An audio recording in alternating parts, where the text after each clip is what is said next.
Vamos agora com o quadro Check-up no rádio aqui no nosso programa. Panorama 95 apresenta Check-up no rádio. Check-up no rádio com o médico Dr. Belísio Neto, médico geriatra. Seja bem-vindo aqui ao nosso Panorama 95. Dr. Belísio, bom dia. Bom dia, Marcos. Bom dia, Geraldinho, professor Sérgio. Bom dia, comandante Cirne. Sofredor do Fluminense, né? Sofredor, mais ou menos, né? Tô na Liberta, né? Olha, o freguês sempre tem. Bom dia a todos os ouvintes. Satisfação, mais uma vez, participar aqui do quadro Check-up no rádio. Hoje para falar sobre diabetes e envelhecimento. E aí?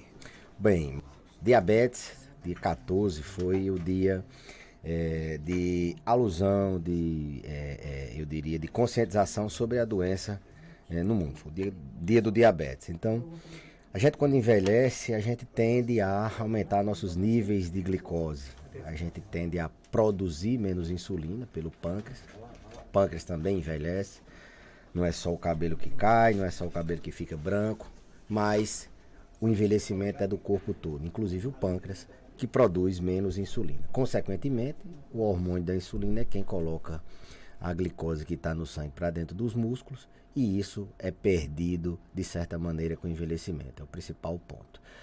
Um segundo ponto é que o idoso ele tem mais gordura e menos músculo. São dois tecidos que regulam o metabolismo da glicose. O músculo ele pega a glicose, o açúcar do sangue, capta para dentro dele. Quando ele não consegue captar, ele deixa o nível de glicose no sangue. O envelhecimento faz com que a gente perca massa muscular e aumenta nível de glicose por isso. E o tecido gorduroso, o tecido adiposo, ele também aumenta essa resistência insulínica, ou seja, essa resistência do hormônio da insulina colocar a glicose, tirar a glicose do sangue. Então, são fatores inerentes ao processo de envelhecimento. Naturalmente, a gente tem mais níveis de glicose acima de 60 anos. Pra você ter ideia, metade dos diabéticos são idosos, né? E esses idosos que têm diabetes, eles complicam mais. Eles têm as complicações do diabetes numa maior incidência, uma maior prevalência na terceira idade. Então, além do envelhecimento, questões como como é que você envelheceu, como por exemplo, se você fez dieta, atividade física em fases de adulto jovem, vão favorecer a esse envelhecimento saudável sem diabetes. Então, a idade ela favorece ao aumento dos níveis de glicose no sangue, mas genética, estilo de vida também são fatores que podem modificar esse balanço. Como eu falei, os idosos, metade deles são diabéticos e essa incidência aumenta quando a gente fala de paciente muito idoso, acima de 80 anos. E as complicações do diabetes, a questão da visão, diabético, ele faz retinopatia diabética, então ele perde mais visão quando ele tem diabetes. A questão das amputações, o diabetes ele tende a fazer uma destruição do sistema vascular das artérias e isso facilita a amputação. Ele tem mais infarto, ele entra mais em insuficiência renal por causa do diabetes. Então essas complicações elas têm uma maior incidência no idoso. Então o idoso sofre mais com esse tipo de coisa, porque são mais vulneráveis, porque tem muitos anos de diabetes, tem uma agressão do diabetes por muito tempo, então eles são mais vulneráveis. Então o envelhecimento ele favorece o aparecimento de diabetes e ele favorece as complicações também da doença. Como é que se previne a diabetes na velhice? Ela é mais difícil de ser prevenida? Veja bem, a prevenção do diabetes, Marcos, ela passa por estilo de vida, ela passa por uma alimentação. Se eu estou falando de prevenção, não da dieta daquele paciente que já é diabético. Essa deve ser elaborada por um nutricionista e deve ter menos restrições do que o adulto jovem, porque a gente está lidando com pacientes com risco de desnutrição, com risco de perda de massa muscular, e a gente viu a relação dos músculos com o diabetes. Então a dieta para o paciente idoso diabético ela tem que ser menos restrita, tem que ser feita por um profissional e tem que ser menos restrita. Agora, quanto à prevenção, o regime daquela famosa dieta DASH, a dieta do Mediterrâneo, eles já são formas da gente se alimentar de maneira saudável. Aquela dieta rica em grãos, com baixo teor de carboidrato, aliás, de carboidratos nocivos ao organismo, com uma quantidade de proteína relativamente maior. Então, a dieta, eu diria, na verdade, a alimentação saudável é uma forma da gente prevenir o diabetes. Perda de peso, a gente sabe que a gordura, ela favorece o diabetes, ela é tóxica para o pâncreas, então ela aumenta essa resistência do organismo em baixar os níveis de glicose. Então, manter um peso adequado, atividade física, como eu falei, o músculo tem uma relação direta com a captação de açúcar do sangue para dentro do músculo. Quanto mais músculo, melhor o controle da diabetes. Então, a atividade física ela melhora o nível de diabetes, não só fabricando o músculo, mas diretamente a atividade física ela tem impacto na melhora dos níveis de glicose. Então, é um ciclo de saúde, né? A gente diz assim, de hábitos saudáveis. Se exercitar, se alimentar bem, controlar o peso, evitar hábitos deletérios, como por exemplo tabagismo, que só se soma a esses hábitos. Então a prevenção do diabetes vai mais ou menos nessa linha. Existe um nível normal de diabetes no idoso?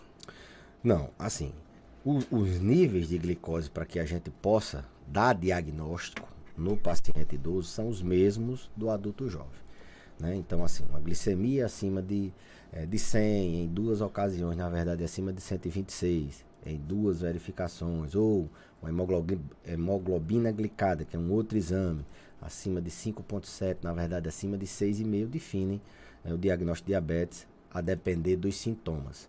Então, são os mesmos do adulto jovem. Entretanto, o rigor do tratamento, na verdade, a meta, o objetivo que você quer com o controle do diabetes, ele vai sendo mais permissivo, ou seja, os níveis são mais toleráveis altos, ou seja, o idoso, quanto mais frágil, maior é o nível de glicose que você precisa. Então, a cada perfil de paciente, a gente tem uma meta, a gente tem um nível, um valor de glicose a perseguir. E à medida que a gente envelhece e vai ficando mais vulnerável, aqueles idosos frágeis, esses níveis precisam ser maiores. Não é aquela mesma coisa de você manter a hemoglobina glicada ali em torno de 6,5 e manter os níveis de glicemia de jejum sempre abaixo de 140, não. A gente precisa de níveis maiores para viver melhor, porque hipoglicemia, ou seja, a glicose quando baixa, Marcos, ela é muito grave. O idoso está muito vulnerável, muito suscetível à hipoglicemia. A gente tem muito medo da hipoglicemia. É uma coisa que ela é aguda, ela mata em minutos. Ela pode dar problemas a curto prazo. A hiperglicemia, ou seja, o açúcar alto no sangue, ele vai dando problema, mas a longo prazo.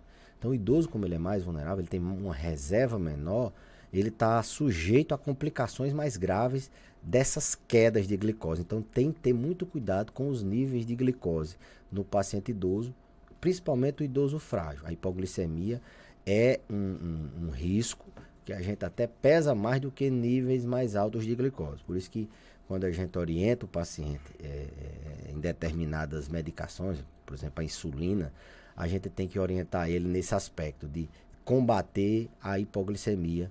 Uma das medidas é a gente, a cada 3 horas, pedir para o paciente se alimentar com alguma coisa para evitar que passe muito tempo sem ingerir alimento e isso não traga essa complicação tão temida que é a hipoglicemia.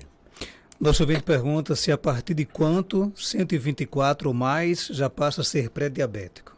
Bom, o termo pré-diabetes, ele é um termo que ele traz a alusão a um paciente em risco de diabetes.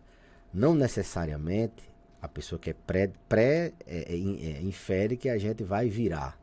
Não, você pode se tornar um diabético. Você é uma pessoa de risco. Então, valores de glicose entre 100 e 126 são considerados pessoas diabéticas. Hemoglobina glicada entre 5,7 e 6,4, por exemplo, também são considerados pessoas pré-diabéticas. no idoso a gente tem muito cuidado com esse termo. Como eu falei, ele tem uma tendência a produzir, aliás, ele tem uma tendência a não controlar bem, a aumentar os valores de glicose pelo processo de envelhecimento. E à medida que a gente envelhece, a gente vai precisando de níveis um pouquinho acima do normal de glicose. A gente não pode ter níveis de glicose tão baixos como no adulto jovem. Então, ter muito cuidado com esse termo de pré-diabetes no idoso, para não sair por aí restringindo e passando medicamentos sem necessidade. Se você for ver a literatura, 80% dos pacientes pré-diabéticos e diabéticos, eles são idosos. Então, esse termo pré-diabetes, ele tem que ser muito ponderado. Ele estigmatiza o paciente. Nunca mais eu posso comer isso, não posso comer aquilo.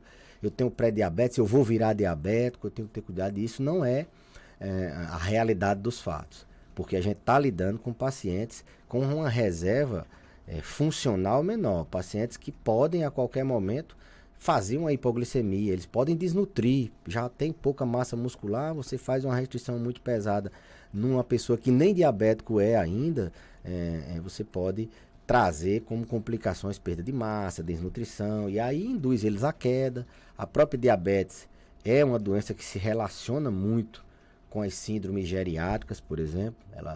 Quem tem diabetes cai mais, quem tem diabetes tem mais depressão, quem tem diabetes tem mais incontinência urinária, quem tem diabetes demencia mais, tem mais não só a demência vascular, mas a própria demência de Alzheimer, em virtude da resistência do neurônio também em captar essa glicose, do mesmo jeito que acontece no corpo. Então, assim, esse termo pré-diabetes existe, mas a gente tem uma ênfase muito maior nos cuidados quando o paciente está abaixo de 60 anos.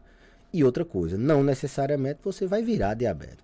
Você tem um risco maior de ser diabético, mas você não é que você você vai virar, não.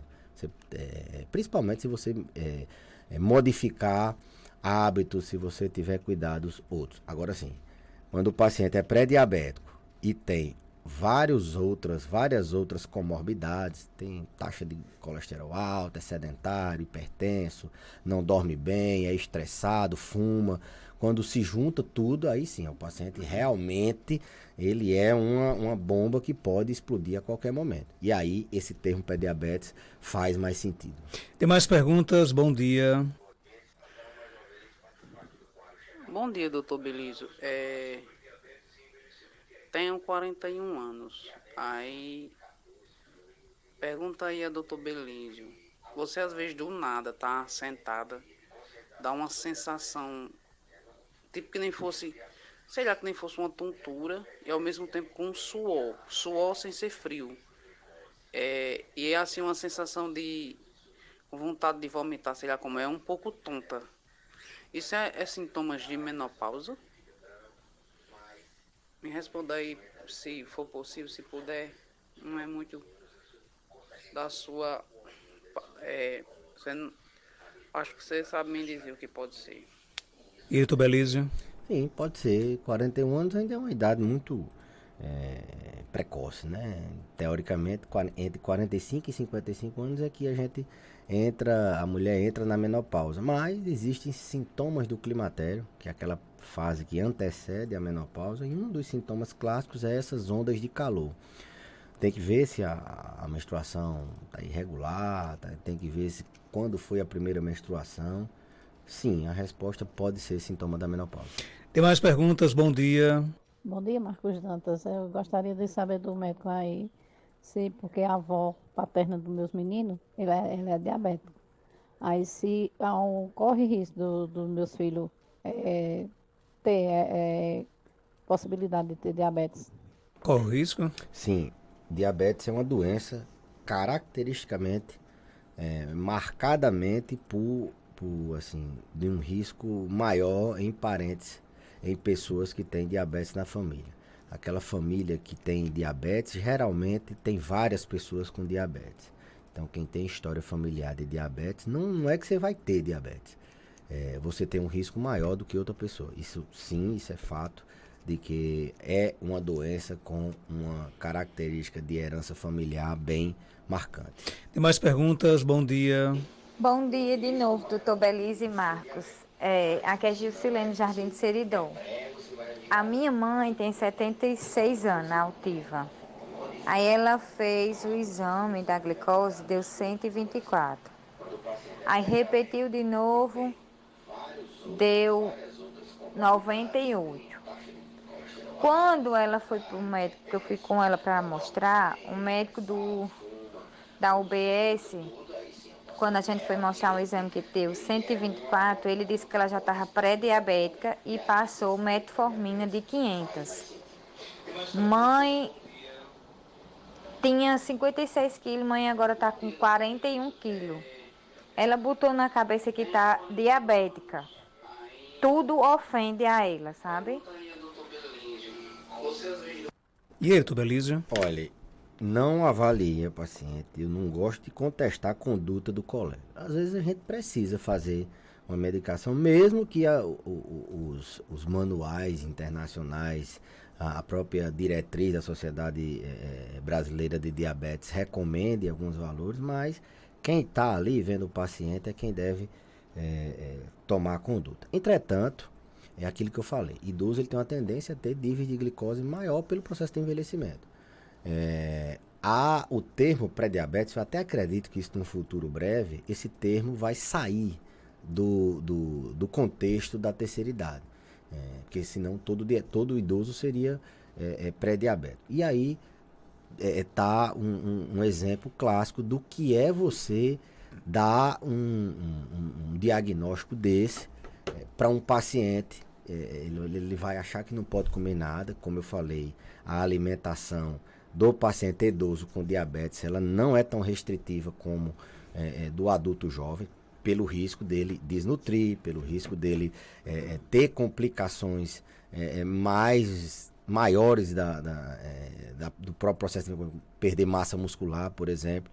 Então, assim, voltar no médico, ver o que é que aconteceu. A própria metformina é uma medicação excelente, medicação de primeira linha, mas em pacientes que têm baixo peso a gente tem que ter cuidado porque ela tira um pouco o apetite. Então, o estigma da doença tem que ter muito cuidado quando a gente pede exames para dar diagnóstico de uma doença, para a gente não criar aquele estigma. Senão o paciente, ele sabe que para diabetes, ele ouviu o doutor dizer no rádio que é para ter uma alimentação saudável, diminuir açúcar, diminuir massa.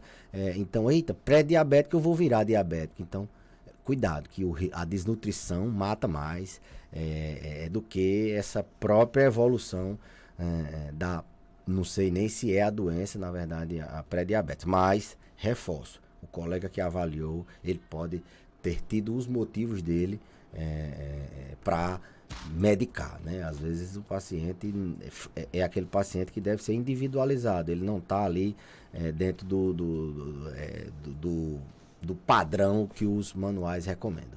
Primeira zebra da Copa do Mundo, a Arábia acaba de virar 2-1 para a Argentina. Sério? Enquanto menos de 6 minutos. Então eu vou ficar dando entrevista aqui até. Menos de 6 minutos a Arábia virou, marcou 2 gols, né? Al-Sheri.